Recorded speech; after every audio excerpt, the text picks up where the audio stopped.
truce. Let's go live now to Nawaf Al-Thani. He's former Qatari Director of Defence Intelligence Operations and served as Defence Attaché to the US and Canada. He's currently a Director at the Gulf International Forum in Washington, DC. Thank you very much for joining us here. First of all, it's the Qataris who have been key brokers in that temporary truce, which has now ended. What is going on at the moment to try and get things back on track? Well, thank you, Regina, for having me. Currently, the Qataris still maintain the operations center. The negotiations continue. The Qatari Foreign Ministry made it very clear. Right now, they're trying to convince both parties not to make the perfect the enemy of the good, and trying to find the best solutions forward. Unfortunately, as strikes resume now in the south, that gives very little option for a favorable outcome, unfortunately. You're joining us from Doha. What has been the reaction, not just from Qatar, but other regional power brokers like Jordan and Egypt, who've also played a big part in these ceasefire talks? Well, in addition to, as you mentioned, Qatar here, the Jordanians, the Egyptians and the Americans have been supporting Qatar in this.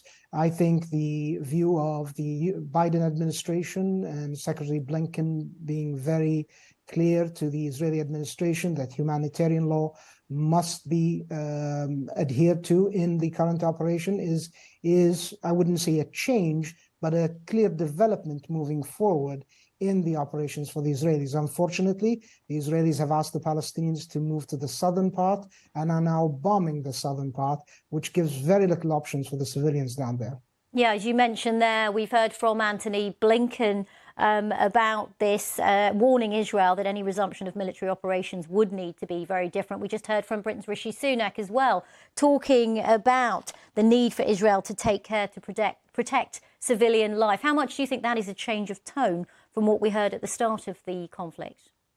I think that is a sea change, because going from Israel has a absolute right to protect itself to Israel still has the right, but should protect the civilians as well, I think is a big change.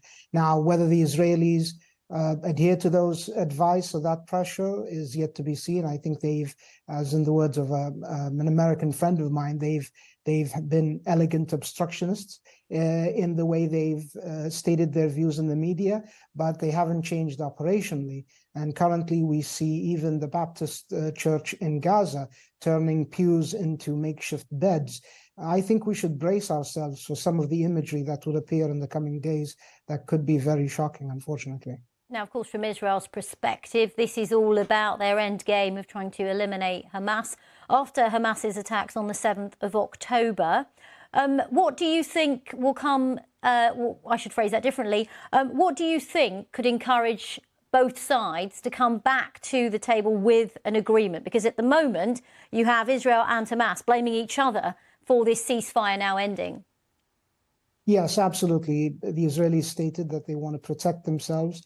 The Israeli numbers themselves have said that they've killed approximately between 1,000 and 2,000 Hamas fighters. That's yet to be verified, unfortunately. But even 1,000 out of 15,000, that is a lot of civilians dead, and these are the numbers that have been confirmed. Obviously, there are up to maybe 7,000 missing. Qatar has continued to state that negotiations will continue, that peaceful resolution must be the end state, and the Qataris are doing their best to, as I said, try to make the perfect, not the enemy of the good, and not go with, a perfect solution while there is a good solution, if not perfect, available. And that through the continuing negotiations that the Qataris are doing. It doesn't look good. Unfortunately, as I said, we have to brace ourselves for the images that are going to appear from there. Nawaf Al-Thani, thank you very much for sharing your perspective and analysis on this ongoing situation. Thank you for having me. Around the world and across the UK, this is BBC News.